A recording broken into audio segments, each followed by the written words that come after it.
Have you heard about the J months, especially if you're a product-based business owner? So the J months are notoriously the slow months, January, June, and July. Hence, Christmas in July, because Jeff Bezos and Amazon decided, hey, we need to sell more stuff in July, and this is how we do it. We call it Christmas in July. So yes, we are about to roll in to a J month, January, and it does not have to be slow for you. In fact, you can create consistent sales. You can make sales every single day, and it can be a highly profitable month for you. And that's what we're going to dive into in this episode, how you can have a profitable month without adding anything new to your business.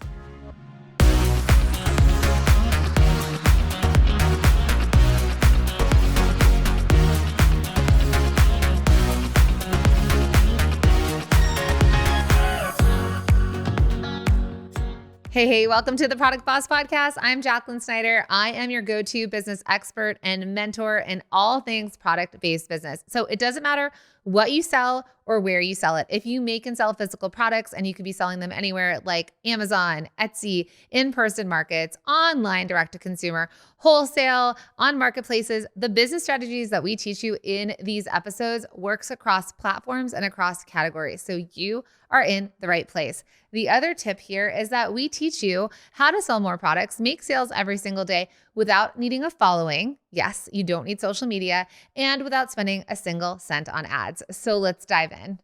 Something I've been saying for the last 20 years is you can't reinvent the wheel, but you can redesign it. One of the biggest mistakes that I see product-based entrepreneurs make is always making new things, right? Maybe you were known for necklaces and now you're like, I'm going to create toe rings, or you were doing t-shirts and you've decided now I'm going to add bath bombs. A lot of times I see this in the early stages of business because business owners think, well, if this thing isn't selling and working, let's make something else. Or I see entrepreneurs get into this mode of the creative hustler or treating their business more like a hobby, and they want to just create lots of new things. Now, the next level strategy, the strategy I'm teaching you in this episode, is this idea of, obviously you know this if you've been listening to the show, but this concept of being known for something and then how to grow your business with that. So the most successful businesses out there are ones that get to be known for something, a product category or an actual product that they get to scale and grow. So what does that mean? That means if your business isn't making the money that you want it to be making, it doesn't mean you need to be making more things and selling more things. You have to be refining your product. So a lot of times when you start to make other things and think, okay, if I just throw spaghetti at the wall, that's going to be the thing that sticks, versus the businesses that I've helped get to $1 million in their first year of business actually focused, and they sold the same thing or variations of the same thing consistently week over week, month over month, that got them to $1 million, which is $83,000 plus months. Yes, $83,000.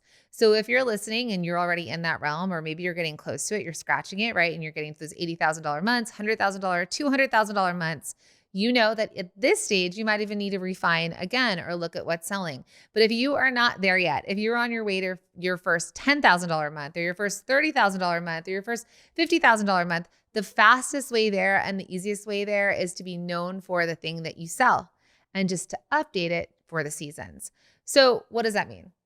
That means there is no reason for you to reinvent or create anything new in January. In fact, you already have the data. And if you listen to the episode before this one, you already have the data that's told you what customers want. Now, the caveat here is if you sell something that's very seasonal. Examples for people would be, I sell Christmas ornaments or Christmas decorations, right? Of course, in that way, we want to start to adapt and adjust and figure out how your business can sell year round. Hot tip, you can sell Christmas ornaments wholesale in January and February and start to ship them at the end of the year for retailers, or you find wholesale boutiques that sell ornaments year round. Think gift shops in hotels, anywhere with tourist destinations. So before you say this isn't going to work for me, I want you to get creative. I want you to think, where is it the holiday year round? Okay. Now, we do know that some seasons are better than others. That's fine too. Because what I like to say is I want you to 1x your slow months and 3x your busy months. What does that mean? 1x means you make enough money to hit the profit margin that you want to hit and to keep the lights on. Right? So let's say you're like, I want $5,000 a month to run this business. Great. $5,000 a month. If it's, I need $30,000 a month to run this business. Great. $30,000 a month. But When it's your busy season, which is the 3X months, that's where if it's normally 5,000, maybe you're generating $15,000 a month. If you're normally at 30,000, then maybe you're generating $90,000 in that month. Does that make sense? So what you have to think about with your months, every month of the year, some of them are going to feel like plateaued and some of them are going to go up. They're going to be high, right? They're going to go up, up, up. So if we stabilize in the slow months and we really maximize our sales in the busy months, that's where you see your profits start to rise. There's no version of business where every month goes up, up, up, up, up. It can if like you hit a massive wave, right, as your business goes, but even big businesses will always have slower months. Again, back to Christmas in July, Amazon created Prime Day in July to get people to buy in a month that they normally don't buy. Make sense? Okay.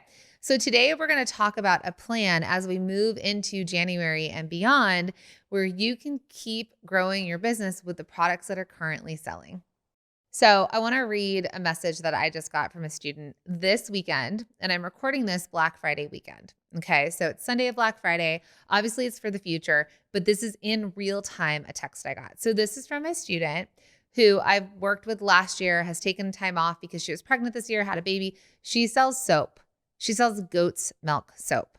So I'm going to share this with you because it does not mean that you have to have some crazy Shark Tank idea or something so incredible or fascinating or artistic or extraordinary or extraordinary to be successful. You can sell goat's milk soap, but the thing that she did, and this is Rachel of Falcone Farms, what Rachel did, and she gave me permission to share this with you, is that she figured out how she could stand out in the market selling soap, selling goat's milk soap. And she did this in my program. So I got this message. I love it. She said, how to share a win. Last year, I put certain things on sale on my website because I wanted to make people happy with the sales. This year, I planned my sale around what worked for me and my business and what inventory I wanted to move. Last year, I was also worried of it being annoying with my emails and social media posts. This year, I said, F it. And people love what I'm selling and I'm doing a service to them by keeping them informed and updated, right? So she really blasted through some mindset stuff. So far this year, my only problem is that I've sold out of a ton of my inventory. I've sold out of a ton of my inventory is what she said. I have 20x'd my sales and my Black Friday sale isn't even over. And I planned ahead and was able to run this whole sale while hosting Thanksgiving with an infant. And by infant, I mean literally like a 2-month-old baby. I'm giving full credit to you and your programs. This year, I'm so thankful for you and your help and your guidance. Thank you. So, and then she also said, this is about the podcast. She said, I started listening to the Product Boss podcast in 2019 when I was a fresh new mom, feeling lonely and a bit lost with business, and never in a million years would I have dreamt that I would be coached by you, let alone be on the podcast, because she was a guest on the podcast, and have a business that is thriving like this. So thank you. Okay, I love these messages, and if you want to send me them, please do at the Product Boss on Instagram. I love them, and I'm going to have Rachel come back on the show. But I'm telling you this because soap can sell year-round, but soap might sell better in certain seasons. So how does Rachel and how do you continue to sell your products throughout the year? How do you get into January and think, okay, I still want to sell? Now, the way that I teach here at the Product Boss is that I teach you about multiple sales channels, right? And we call them sales engines because I want your business to run without you. Sometimes there's markets, right? Like you'll go to a market. Sometimes there's wholesale, which is a better way of selling, and you can sell out of season. So for example, when we go back to seasonal products, and I coached Brooke of Be Happy on this as well, and she's a coach in the collective. So it's just all amazing and full circle. But Brooke sold knit hats. Okay, 2 styles of knit hats for kids, infants, and adults. They're made out of wool, like with pom-poms. People don't wear those knit hats in the summer.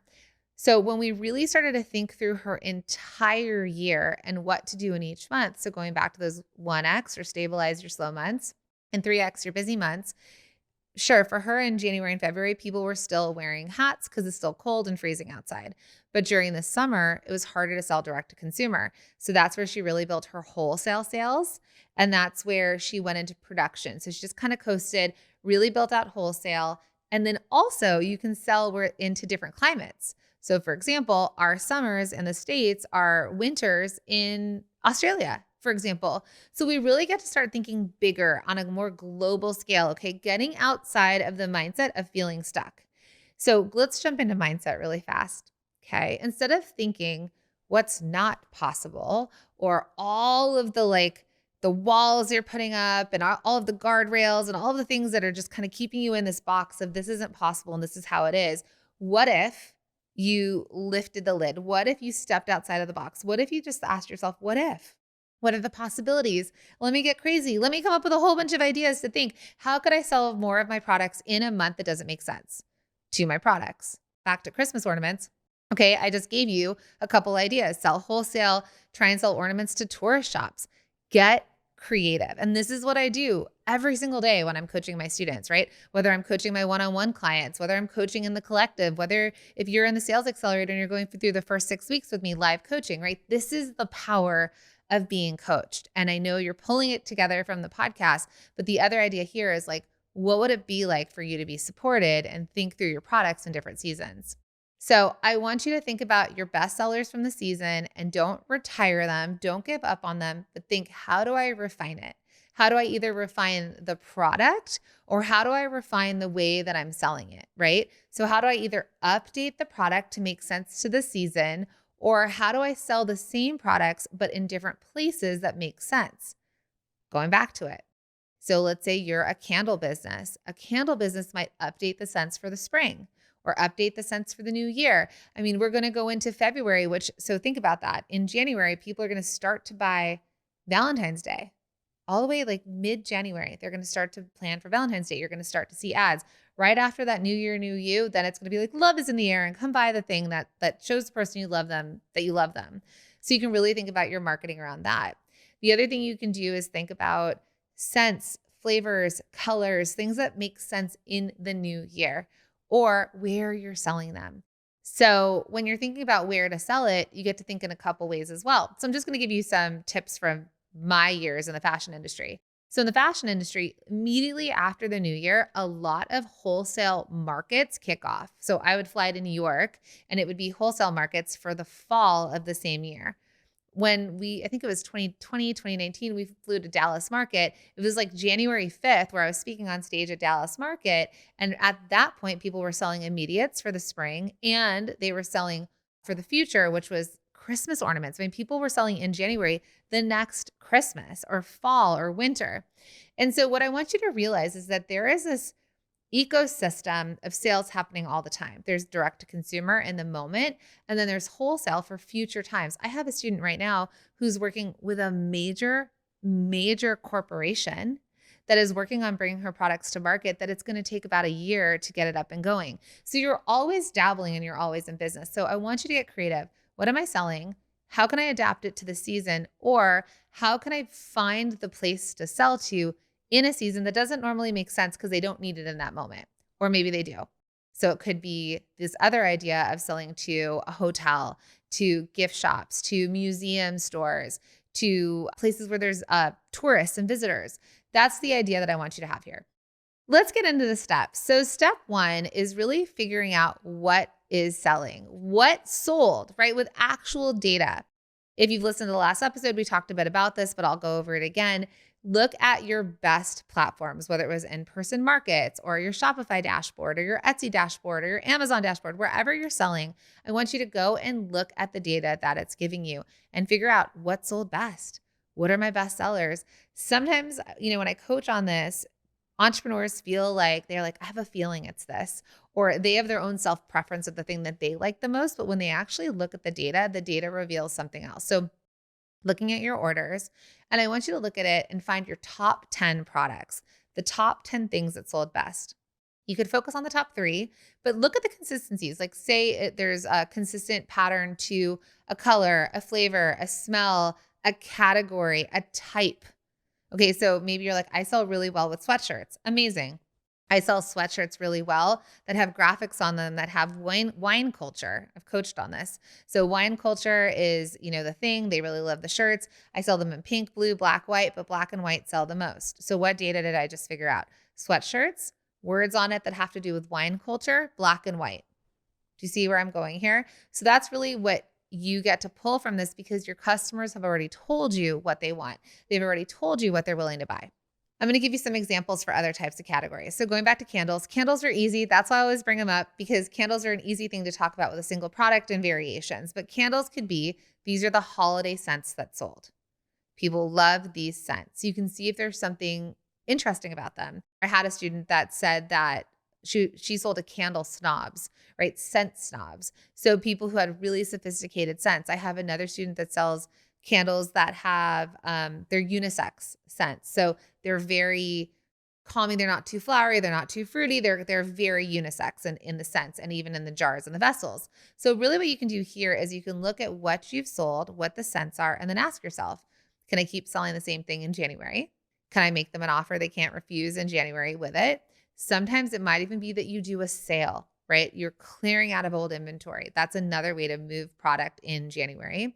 Or you might say, I'm going to update it. People love seasonal scents. What does January bring? What does February bring? I bring up February because in January, you're selling for February. So again, you might come up with the love one or something with rose in it. Or if it's a new year, you might put a sticker on it that says new year, new smell, right? New year, new you. You get to really figure out what makes sense to your customer.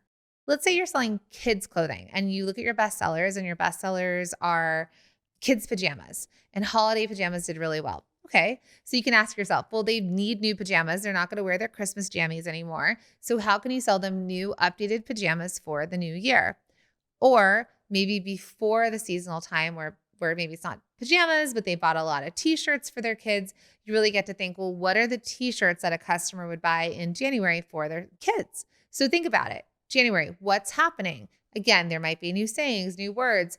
Again, if this was happening in a time of back to school, it might be back to school. It might be a season change where people are moving their kids out of long sleeve shirts into t-shirts. So you want to think about what the customer is doing, what they're thinking, what they're believing, and what they're pre-buying or buying in the moment. Another thing to think about is bath and body. A lot of you I know sell balms and oils and skincare and all sorts of things. So we can sell them, and maybe you do really well with your seasonal scents during the holidays. Well, how can you create a kit or a bundle that's like a new regimen for the new year? It could be a different scent. It could be your best selling scent. And then you could think, well, how do I make it work for them in this moment? So it could be winter blues. How can we beat the winter blues with this warming scent on your face? Or did the holidays beat you down? This is the way to rejuvenate in the new year. So this is really this idea where you get to get creative about the product you're selling, where you're selling it, and how it makes sense to your customer. Here is where I see resistance come up. A lot of times I notice that people start to not have self-trust, step away from what they feel in their gut into thinking that someone out there knows something more than them. This is why we do so much work at the Product Boss with this product market fit and knowing who your ideal customer avatar is. Because when you truly know who your ideal customer avatar is, you can create the right product for them in the right season. So if you're feeling a little bit of resistance here or you're unsure, just note this as a point of saying, like, your business is pointing an arrow to you, being like, hey, this is the part you get to work on. This is the part that needs a little bit more of your attention. If you can't come up with the ideas like I do, where I'm just kind of rolling them out and saying, try this, try this, try this, it's because you're not paying attention to the market or you don't know your customer well enough. That's not a problem. It's just a highlight and it's something that you get to work on. If you feel super confident, amazing. Then you know your customer and you get to figure out, what can I say to them? How can I market to them? What can I sell to them in this moment? And then, my friends, for all of you, you just got to take action, right? You show up as the kind of business owner that takes action because you are a marketer, you are a seller, you are all things in your business most of the time, unless you've got a team. And so we really got to think, how do I keep making sales? And here's something that I want to remind you of. One of the things that I teach people is, yes, you can go find the new customers 100%, but how do you sell more to the people who have already bought from you? Because the people who have already bought from you are actually your best customers, and they're more likely to buy from you again. There's some stat, I don't know it by heart right in this moment, I might mess it up, but let's say it's like 80% more likely that a customer who bought from you will buy from you again versus trying to get a new customer to buy from you, which might be closer to 5%. Okay. So those stats are massive. So this is what your customers need from you. They need you to tell them what to buy in this moment and why. Okay. They just want you to tell them what to buy. They don't want to figure it out. You don't want to imagine that they're guessing it or thinking about your business. Nobody's thinking about your business as much as you are. So in this moment, when you roll into the new year, think about, if they bought from me once, they will most likely buy from me again. It's just my job to tell them what to buy and why in this moment. So let's get into step 2, which is this concept of repositioning the product, right? Not reinventing it, but repositioning the product. I've already talked about this in a few ways, but we're going to dive into some more examples. This is where your marketing brain gets to meet up with your CEO brain and create strategy as well as creative ways to get people to buy. So customers are not shopping holiday gifts anymore. They're not even shopping for the holidays, right? They've switched into another mode. It's like go mode. It's this time of year where people are like, they've got their resolutions. I'm going to lose weight. I'm going to work out. I'm going to go to sleep. I'm going to eat better. I'm going to talk to my husband more, whatever it is. And the deal here is that as they switch into this new year, they're switching out of gifting mode. They're switching out of comfort mode and that kind of like cozy stay indoors feeling. And they're moving out of their houses again, right? Because it's this movement. Like January brings upon this feeling of like, let's go, let's go, let's go, let's do this. Let's figure out the new version of us that gets to step into 2026. So what we move into is this idea of action. We move into this idea of energy, of health, of improvement, and really this idea of fresh starts. So your job is to take what you already have to sell and just reframe it to make sense. So let's go over some other examples of product categories that you can reframe to make sense in the new year. So going back to candles as an example, right? Reset your home for the new year. It might be how I write my New Year's resolution. So imagine creating a piece of content or an email that's like, I like to create my resolution, or 12 things I'm going to get done this year, right? Thinking about a habit or something that people will do, and then how they could light a candle and make it a ritual. Or they could be like, it's a fresh new year. Let's start with a fresh new scent. So you could think about marketing in that way. Another thing could be jewelry. So for jewelry, it's like 2026, set your intentions, or how you could have your 2026 glow up. So if you felt like this, moving into this, or maybe people are looking to get a new job and you're showing them how to style with your jewelry. And it's like, okay, you want that new job finally, let's get you dressed in that way. So again, think about a way that you could creatively solve a problem or make sense in the new year for your customer. Wellness, really easy, right? Your January restart. So anything to do with wellness, health, fitness, it's a much easier time of year for you because you just have to match it up with what people are already doing. Clothing, you can keep going with cozy layers because people are switching out of all the reds and the black and the sparkle. We've moved out of Christmas. We've moved out of New Year's. They still need warm clothes, but they're looking for something that isn't as seasonal as the stuff that we wear during the November, December months. Home goods. Again, it could go back to freshening up your space or a redo or how I spruce up my kitchen for the new year. There's so many different ways you can bring this in. And then skincare, it could be start a new routine that feels good to you. Or maybe people are deciding that they're going to get rid of all their toxic products and now they're going to buy yours. So you really get to market to that. And I want you to think about it in this way. Marketing is just translation. It's translating the product you already have into the new season, into matching it up with the customer. We're going to hit January. We're going to roll into Super Bowl and Super Bowl ads. Treat the Super Bowl and the Super Bowl ads as your best marketing opportunity to think about all the different products that they sell people when we've got guys watching it and women and people watching it just for commercials and all the different people that sit around and watch the Super Bowl. The marketing has to make sense for all different people. Back in the day, it used to be, beer commercials and like very specific to men and men's products. But then they realized that there was a huge percentage of women watching it. So Kim Kardashian even marketed Skims during the Super Bowl at one point. So really think about that because it's another good thing to look at if you're going to do some marketing research and figure out how you could market at times for different customers and in different seasons. So step 3 is your big takeaway from this episode. I want you to create January ready offers using the products you already have. Now, that doesn't mean that you don't update them. So again, if you're pine scented candles, then you might have to come up with a new scent for the new year, but you're still selling candles. We're not moving on and selling them scarves or room sprays, right? You could still sell them candles. So I want you to think about 3 offers that you can make in January using the products you already have. You may just need to reimagine it, redesign it, reinvent it in some way for the season, or you're really just thinking about where you're selling it. So reimagining where you're going to sell it and then just matching the marketing messaging to it. So ways you can do this is you can create bundles, right? You can come up with bundle offers. You can create offers that just straight connect, kind of like what I said. New year, new space. New year, new scent. Seasons are changing, buy this new shirt, right? You really get to think about what that is. So a winter wellness reset bundle or self-care Sunday set, the cozy home starter kit. These are other ways that you can start to create bundles and offers that make sense. I did this with one of my students that she sells flea and tick spray for pets as well as for the home. And so what we did is instead of just selling the single bottles, we started to talk about it as apartment packs, as house packs, as outdoor packs. So we started taking all of her products and selling more. Her average order value jumped from like $24 to $85 just because we phrased it in a different way, which met someone's need. I have an apartment. My dog has fleas. I'm going to buy the apartment pack. It's going to help me with my problem, right? So you really get to start to think. So other kits and bundles you can create are everyday jewelry bundle or the aromatherapy restart kit. So think about offers you can create with the single products, how you can meet it with marketing, or bundles or kits that you can create. Okay. And I want you to come up with 3. Instead of having to create everything new, you really get to think about how do I bundle or how do I reimagine it for the season? So going back to previous episodes, what this will also do, and by creating bundles and kits, it's going to raise your average order value, which we've talked about in the past, because if we get the customers buying from you to spend just a little bit more, you will see your sales go up. All right. So we've talked about bundles, bestsellers. We've talked about average order value. A lot of this I talk about often because it's so important.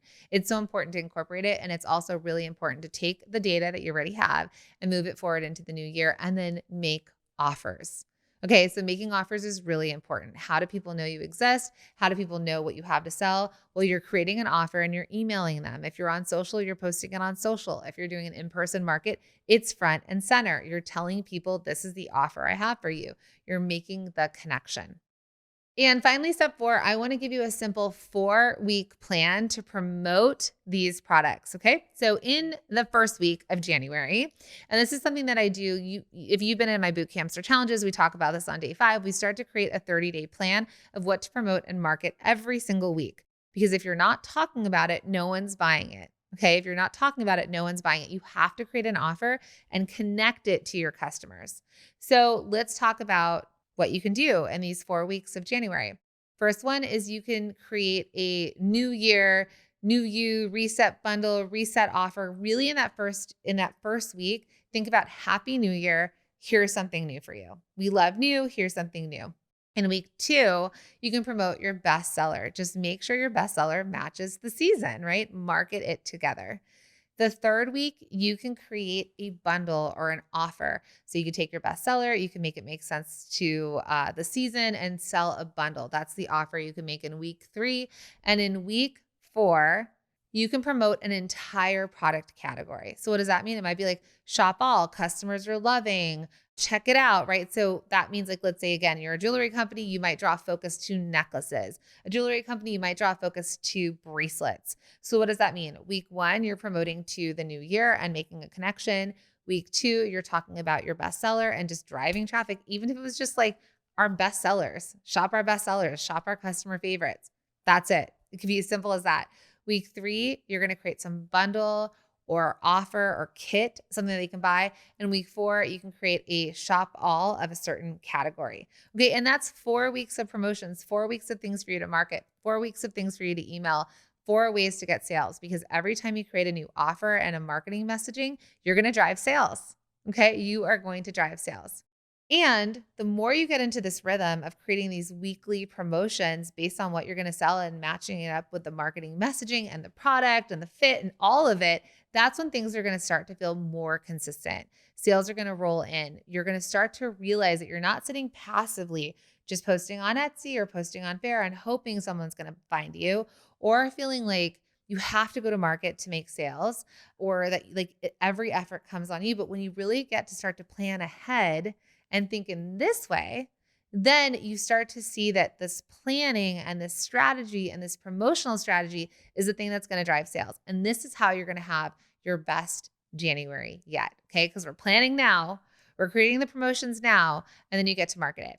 If you're thinking, well, I don't have the customers, I don't know where to sell, then my friends, you might need a little bit of extra help, which is totally fine. I mean, that's why we're here. So if you want to book a call with my team, I'm just going to tell you it here. My team is offering alignment calls and strategy calls where we're talking to you and seeing if we have a program or something that will fit with what your needs are. So if you want to head to theproductboss.com/book a call, it's theproductboss.com/book a call, and you're interested in seeing how the Product Boss can help you accelerate your sales, make promotions easier, create the marketing, then I would tell you book a call with us to see how we can support you in one of our programs. It could be the Collective, it could be Sales Accelerator, it could be the Product Boss Academy, or another way that we can work together. So if you're like, gosh, I really wish that I could get more coaching and more help, and this feels aligned for you, book a call. But my ask is if you book a call to show up for your call. Okay, if you book the call, show up for your call. My team is spending their time away from their family and their kids and their own businesses to be on calls with you to see how we can support you in growing your business in 2026. Of course, you can always change or cancel with notice, which is so greatly appreciated. But if you're going to book that call, book it because you're taking it from one of our other listeners or potential students. All right. Okay. So I want you to say this. January is for product bosses that know what they're known for and they sell more of that. Now, January will not work for people who try and reinvent and start over or come up with new ideas and throw spaghetti at the wall. Your business is your mirror. So if you're feeling gaps in your business, just pay attention to all of this and say, well, what do I get to fix? What can I focus on? What is ready to grow? I just want you to stop overcomplicating it all. It does not have to be this complicated. It could be so much more simpler. And so here's the deal. You do not need more products. You just need to focus. I hope this episode was helpful. I cannot wait to roll into the new year with you. Make sure that you are following the show. That means subscribing to the show so that every week, wherever you listen to your podcast, it shows you that there's a new episode. And if you're listening on YouTube or watching on YouTube, make sure that you subscribe, leave a comment. I love to read them. We will drop links in because if you're watching it on YouTube, come follow us on the podcast. If you're listening on the podcast, guess what? You can watch the whole video on YouTube. And if you have wins like the ones I shared from Rachel, please DM me on Instagram at The Product Boss. I can't wait to connect with you, and I'll see you in the next one.